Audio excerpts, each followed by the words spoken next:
எங்க பொண்ணுங்கள் எல்லாம் வந்து நாங்க சாமி மாதிரி பாக்குறோம், எங்க வீட்டுல எல்லாமே அவங்கதான். அப்படி வளர்த்த பெண்களை வெறும் சாதிக்காக பலி கொடுக்கிற சூழல் தமிழ்நாட்டுல இன்னும் நடந்துட்டு தான் இருக்கு. 1 லட்ச ரூபாய் சம்பளம் வாங்கு, இந்த இடத்துல வேலைக்கு போ அப்படின்னு சொன்னா அந்த பையனால மாத்திக்க முடியும்.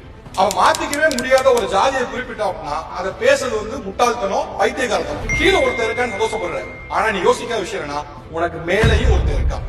நீ ஒருத்தர் அடிமையாக நினைப்பது போல உனக்கு மேல இருக்க ஒருத்தனும் உன்னை அடிமையா நினைக்கிறான். ஒரு இஸ்லாமிய குடும்பத்துல இருந்து கவினை வெட்டி கொண்டிருந்தாங்கன்னா கிளம்பியிருப்பாங்க. இன்னைக்கு பூரா இந்துக்களுக்கு பாதுகாப்பு இல்லை, பூரா பேரை திரண்டு வாரீர் அப்படின்னு நீ சாதியை பத்தி பேசுற, நீ மதமா நிக்கிற அப்படின்னு நான் பலமுறை சொல்லியிருக்கேன்.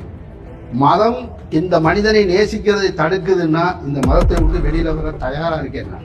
அந்த மதம் எனக்கு தேவை. உங்க வீட்டுக்குள்ள எவன் ஒருவன் பெண்ணை மறுக்கிறானோ, பெண்ணை மறைக்கிறானோ, பெண்ணை சமமா நடத்தலையோ அவன் தான்